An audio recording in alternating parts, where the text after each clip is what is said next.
Hello दोस्तों, कैसे हैं आप सब। आशा करता हूं कि सभी स्टूडेंट्स अच्छे होंगे।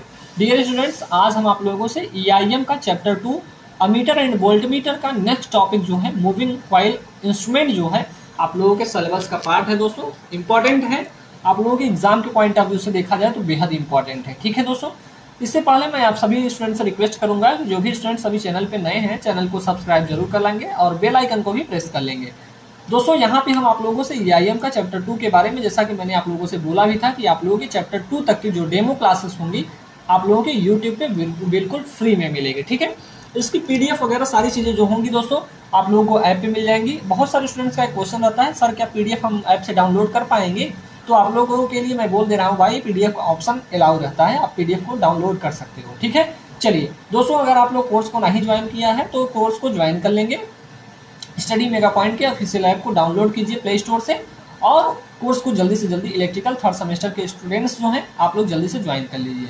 डियर स्टूडेंट्स, आप लोगों को जो ऐप का लिंक है डिस्क्रिप्शन में भी लिंक मिल जाएगा। तो चलिए दोस्तों, यहाँ पे हम बात करते हैं पीएमएमसी। ठीक है, इंपॉर्टेंट एग्जाम के पॉइंट ऑफ व्यू से बोला जाए दोस्तों तो बेहद इंपॉर्टेंट है पीएमएमसी। दोस्तों एग्जाम के पॉइंट ऑफ व्यू से वेरी इंपॉर्टेंट है। मैं इतना बार बोल रहा हूँ उतनी बार आया होगा एग्जाम में। ठीक है, लगभग 20-25 बार बोल चुका हूँ तो 20-25 बार एग्जाम में आया भी हुआ है। ठीक है, और आपके एग्जाम के पॉइंट ऑफ व्यू से बोला जाए तो बेहद इंपॉर्टेंट है दोस्तों। आप लोगों को जैसे ही कोई चैप्टर खत्म होगा ऐप पे आप लोगों को इंपॉर्टेंट क्वेश्चन की सीरीज में मिल जाएगी, यानी चैप्टर 1 एंड चैप्टर 2 की। ठीक है, इस प्रकार से प्रिपरेशन कराया जाएगा दोस्तों कि आप लोगों का कहीं पर भी ऐसा लगेगा ही नहीं कि हमने इतनी सारी चीज़ों को सीख लिया है। ठीक है, हालांकि इसका जो सिलेबस है थोड़ा ब्रॉड है, बड़ा है, इसको बहुत ही अच्छे वे में हमारी जो भी रिक्वायरमेंट होगी उसके अकॉर्डिंग हम आप लोगों को पूरा सिलेबस के अकॉर्डिंग पढ़ा देते हैं। ठीक है, चलिए हम बात करते हैं दोस्तों यहाँ पे। डियर स्टूडेंट्स, यहाँ पे हम सबसे पहले बात करते हैं कंस्ट्रक्शन की। पीएमएमसी, आप लोग इसका नाम याद रखेंगे दोस्तों। आप लोगों से पीएमएमसी पूछ सकता है या फिर अस्थायी चुंबक चल रहा कुंडली प्रारूपी से आप क्या समझते हैं, वर्किंग एंड कंस्ट्रक्शन पूछ सकता है या फिर इसके लाभ और हानि भी पूछ सकता है। ठीक है, चलिए दोस्तों अब हम बात करते हैं कंस्ट्रक्शन की। आप लोग एक चीज ध्यान रखेंगे एग्जाम के पॉइंट ऑफ व्यू से महत्वपूर्ण है, ये आप लोग एग्जाम में आया हुआ है क्वेश्चन। ठीक है, चलिए संरचना की बात करते हैं दोस्तों। तो यहाँ पे ध्यान रखना है कैसे आप लोगों को लिखना है। ठीक है, लिखेंगे कैसे कि इस प्रकार के उपयंत्र विक्षेपण प्रणाली एक अस्थायी नाल चुंबक, कौन सा चुंबक होगा दोस्तों, नाल चुंबक तथा क्रोड युक्त किलित आयताकार कुंडली निर्मित होती है, यानी इसमें एक आयताकार कुंडली भी होती है। ठीक है, विद्युत विद्युत रोधक युक्त बारीक तांबे के तार को एल्यूमिनियम की बॉबिन पे क्या किया जाता है, लपेटने से निर्मित यह कुंडली एक किलित दूरी पर स्थित होती है। तो दोस्तों एल्यूमिनियम की बॉबिन होगी, उस पर हम क्या करेंगे, इसी क्वाइल को लपेट कर, यानी इनसे लपेट कर एल्यूमिनियम वायर को लपेट कर एक हम क्या बनाएंगे, क्वाइल बनाते हैं जो एक किलित दूरी पर स्थित होता है। ठीक है, जो नाल चुंबक के ध्रुवों के बीच बनती है, किसके बीच बनाएंगे दोस्तों, नाल चुंबक के ध्रुवों के बीच में इसको बनाते हैं। ठीक है, या रहती है और यह चल कुंडली कहलाती है, यानी जो एक हमारी चुंबक के ध्रुवों के बीच में जो रखी जा रही है ये हमारी कौन सी क्वाइल होगी दोस्तों, मूविंग क्वाइल होगी। ठीक है, मूविंग क्वाइल कहलाती है। उपयंत्र के चल तंत्र के साथ दो कमानियां लगी होती हैं, किसके साथ दोस्तों, चल तंत्र के साथ। जो हमारा इंस्ट्रूमेंट होगा उसका जो चल तंत्र होगा तो उसके साथ हम क्या लगाते हैं, कमानी के साथ, इनको दोनों कमानियों के साथ लगा देते हैं। ठीक है, जो उपयंत्र के लिए नियंत्रण प्रणाली का कार्य करने के साथ साथ कुंडली के लिए संयोजन तार का भी कार्य करती है। इस बात को ध्यान रखना है कि जो हमारा उपयंत्र होगा उसमें नियंत्रण प्रणाली का कार्य तो करेगा ही, लेकिन वो क्या करेगा, कुंडली के संयोजन तार का भी कार्य करता है। ठीक है, आगे चलते हैं दोस्तों। चलतंत्र के साथ एक संकेतक लगा होता है जो अंशांकित स्केल पर विद्युत राशि का मान अंकित करता है या अंकित रहता है। ठीक है, यानी विद्युत राशि का मान अंकित रहने का मतलब यहाँ पे स्केल देख सकते हैं दोस्तों, ये जो मान है ये 0, 1, 2, 3, 4, 5 यही होता है हमारा, यही इसी को बोलते हैं अंकित रहता है। अंकित मान यानी स्केल पे हमारा अंशांकित रहता है। ठीक है दोस्तों, इसको हम स्केल बोलते हैं। ये आप लोगों को मैंने पहले से ही बता रखा है कि स्केल होता है और ये हमारा पॉइंटर होता है जिसे हम इस संकेतक बोलते हैं। ठीक है, संकेतक यहाँ पे देखेंगे, यहाँ पे हमारी एल्युमिनियम की बॉबिन होगी दोस्तों, ये हमारी एल्युमिनियम की बॉबिन होगी।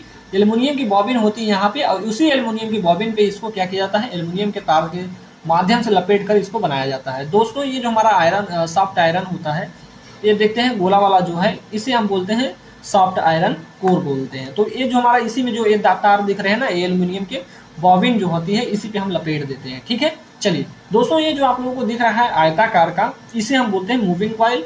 दोस्तों इसमें दो अस्थायी चुंबक, यानी एक हमारा होगा अस्थायी चुंबक एक नॉर्थ पोल का होगा, एक साउथ पोल होगा, यानी एक ही चुंबक के दो ध्रुव होंगे, एक नॉर्थ पोल एक साउथ पोल। ठीक है, तो कंस्ट्रक्शन कुछ इस प्रकार से बन जाएगा दोस्तों। इसका कंस्ट्रक्शन तो बहुत ही सिंपल है, बट इसकी जो यहाँ पे आप लोगों को वर्किंग है इसको समझना होगा। ठीक है, अब दोस्तों मैंने बोला कि एग्जाम के पॉइंट ऑफ व्यू से इंपॉर्टेंट तो है ही, ये आप लोगों को याद भी रखना है। ध्यान रखना है क्या दोस्तों कि जब यहाँ पे वर्किंग की बात करेंगे कि जब परिपथ को विद्युत सप्लाई से जोड़ा जाता है, जब परिपथ में विद्युत धारा प्रवाहित किया जाता है, तब परिपथ में विद्युत धारा का प्रवाह होता है, तो तब चल कुंडली अस्थायी चुंबक के बीच स्थित होती है। जब जो हमारी चल कुंडली यानी मूविंग कॉइल जो होती है परमानेंट मैग्नेट के बीच में क्या होती है, स्थित होती है। और कुंडली में जब धारा प्रवाहित होती है तब कुंडली पर यानी क्वाइल पर एक बलाघूर्ण कार्य करता है। यानी हमारी क्वाइल पे कौन सा बलाघूर्ण करेगा, एक बलाघूर्ण कार्य करेगा, जो उस क्वाइल को क्या करेगा, मैग्नेटिक फील्ड में मूविंग कॉइल में विक्षेपित करने का कार्य करता है। ठीक है, तो यहाँ से ध्यान रखेंगे कि जब कुंडली पर एक बलाघूर्ण कार्य करता है, वह बलाघूर्ण मैग्नेटिक फील्ड में मूविंग कॉइल में विक्षेपण का कार्य करता है, तब संकेतक विक्षेपित हो जाता है। और जैसे ही हमारा संकेतक विक्षेपित हुआ, इसका मतलब हमारा इंस्ट्रूमेंट जो है वो काम कर रहा है। ठीक है, इसमें स्प्रिंग कंट्रोल का प्रयोग किया जाता है कंट्रोलिंग के लिए। किस प्रकार का, यहाँ पे कंट्रोलिंग के लिए हम क्या यूज करेंगे दोस्तों, स्प्रिंग कंट्रोलिंग का प्रयोग करते हैं। दोस्तों एक चीज ध्यान रखना है आप लोगों को कि जैसे ही हम बात करेंगे यहाँ पे कि जब विक्षेपित बलाघूर्ण जब आप लोगों को टीडी डायरेक्टली प्रोपोर्शनल किसके बताया है, आई के होता है, टीसी डायरेक्टली प्रोपोर्शनल किसके होता है, थीटा के। संतुलन की कंडीशन में क्या होता है दोस्तों, तो आप लोगों को बताया है कि टीडी बराबर टीसी होता है, बहुत बार यूज किया जा चुका है, याद वो भी हो चुका होगा आप लोगों को। ठीक है, थीटा डायरेक्टली प्रोपोर्शनल किसके हो जाता है, आई हो जाता है। दोस्तों याद करना है और लिखना भी है आप लोगों को। अब दोस्तों इसकी बात करते हैं एडवांटेज की, तो एडवांटेज क्या होगा दोस्तों, यहाँ पे आप लोगों को ध्यान रखना है। ठीक है, कि पहला है हमारा इसमें कि इसका पहला एडवांटेज है कि इसमें लगभग 270 तक फैला हुआ सम स्केल होता है। ठीक है, स्केल जो हमारा होगा 270 तक फैला रहेगा। ठीक है, इसमें विद्युत शक्ति का खर्च जो होता है यानी पावर का डेसिपेशन क्या होता है, कम होता है। ये बात आप लोगों को नोट करना होगा। यही बात हम जब कर रहे थे कौन सा रिपल्सन टाइप की बात कर रहे थे दोस्तों, तो वहाँ पे पावर का डेसिपेशन ज़्यादा हो रहा था। ठीक है, और क्या है दोस्तों, इनका बलागुण व भार अनुपात यानी टार्क टू वेट रेशियो जो होता है उच्च होता है। किसका, मूविंग या पीएमसी का। दोस्तों इसमें एक चीज़ और है, इस बात को ध्यान रखेंगे कि जो पीएमसी होता है केवल एसी पे ही वर्क करता है। ठीक है, किस पे वर्क करता है, केवल एसी पे वर्क करता है। ठीक, सॉरी डीसी पे। पीएमसी किस पे वर्क करेगा, केवल डीसी पे वर्क करेगा, एसी पे वर्क नहीं करता है। ठीक, चलिए आगे की बात करते हैं दोस्तों। इसका क्या होता है, टार्क टू वेट रेशियो यानी बलाघूर्ण व भार अनुपात जो होता है उच्च होता है। ये उपयंत्र सुग्राही होते हैं। ठीक है, सुग्राही मतलब सेंसिटिव होते हैं। ठीक है, चौथे पॉइंट की बात करूंगा कि इसमें या इनमें चल तंत्र में लौ भाग न होने के कारण हिस्टेरेसिस लॉसेस नहीं होती है। सबसे बड़ा एडवांटेज तो यहाँ पे ये है, हिस्टेरेसिस लॉस इसमें नहीं होती है। ठीक दोस्तों, आप लोग ध्यान रखेंगे इसके पाने वाले इंस्ट्रूमेंट में जो आयरन जहाँ पे यूज होगा तो वहाँ पे हिस्टेरेसिस लॉस आप लोगों का होगा ही होगा। ठीक है दोस्तों, अब इस बात करते हैं यहाँ पे डिसएडवांटेज की। तो इस बात को ध्यान रखना है कि यह उपयंत्र केवल डीसी पर ही कार्य करता है। किस पे कार्य करता है, डीसी पे कार्य करता है। चल लहो प्रारूपी उपयंत्र की अपेक्षा इनकी संरचना नाजुक व अपेक्षाकृत उलझन युक्त होती है। तो दोस्तों ये डिसएडवांटेज में आप लोगों को इतनी सारी चीज़ों को ध्यान रखना होगा दोस्तों। और बोला जाए तो एग्जाम के पॉइंट ऑफ व्यू से ये आप लोगों के इम्पॉर्टेंट था। ठीक है दोस्तों, इसके बाद आप लोगों की चैप्टर 2 तक की जो क्लासेस हैं ये आप लोगों की अब ऐप पे यहीं तक लगेंगी। इसके बाद हमारा स्टार्ट होता है चैप्टर 3। ठीक है, चैप्टर 3 हमारा है वाट मीटर। इसको हम आप लोगों से बात करेंगे कहाँ पे, ऐप पे। ठीक है दोस्तों, तो जल्दी से जल्दी सभी स्टूडेंट क्लास को एनरोल कर लेंगे।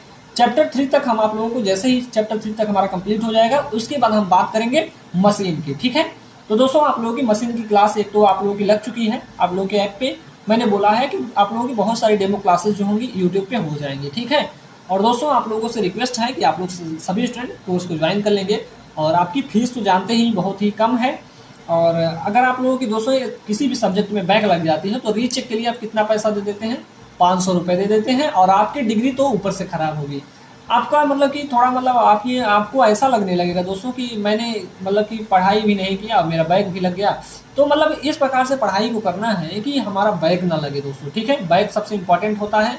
अगर आप लोग इस सेमेस्टर में 2 बैक ले लेते हैं तो 5th सेमेस्टर में जाएंगे तो वहाँ पे 5 सब्जेक्ट होगा। अगर उस 5 में लग गया दोस्तों तो आप लोग समझिएगा कि आपकी मार्कशीट खराब हो गई। ठीक है, तब आप लोगों को क्या देना पड़ेगा, आप लोगों को स्पेशल बैक देना पड़ेगा। 5th सेमेस्टर का बैक लेंगे, यहाँ से बैक लगता है आप लोगों का, तो आप लोगों को ईयर मतलब कि स्पेशल बैक में तो आप लोग जरूर जाने वाले हैं, ठीक है। आप लोग मैनेज ही नहीं कर पाएंगे, यानी इस वाले जो हमारा इसमें 3rd सेमेस्टर में जो बैक लगेगा उसका 4th सेमेस्टर में, सॉरी 5th सेमेस्टर में हमारा बैक पेपर का क्लियर होगा, ठीक है। यानी 5th सेमेस्टर में जब जाएंगे तो वहाँ पे हमारा यहाँ पे 3rd semester and 4th semester का भी तो बैक देना होगा दोस्तों, अगर लग गई तो। अगर आप लोगों को इन सारी चीज़ों से बचना है दोस्तों, तो आप लोग क्लास को जल्दी से जल्दी ज्वाइन कर लीजिए।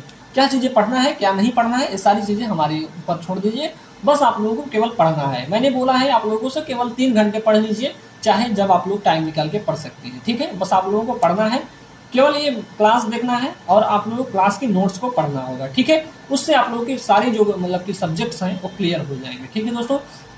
अब आशा करता हूँ कि आप लोगों को सारी चीज़ें क्लियर समझ में आ गई होंगी कि आप लोगों के लिए, आपके जीवन के लिए 500 रुपये आप लोग समझ लीजिएगा कि आप लोगों की वाईबी जब लगती है तो 500, सॉरी वाईबी बोल रहा हूँ, जब आप लोगों का ये बैक लगता है तो आप लोग रीचेक के लिए 500 रुपये का अप्लाई करते हो, हम जिसे बोलते हैं रीचेक, ठीक है। और स्क्रूटनी के लिए 60 रुपये होता है, तो वो तो नगद ही होता है, 60 रुपये में कुछ होता नहीं है भाई, बस आप लोगों के पैसे ऐंठ लिए जाते हैं।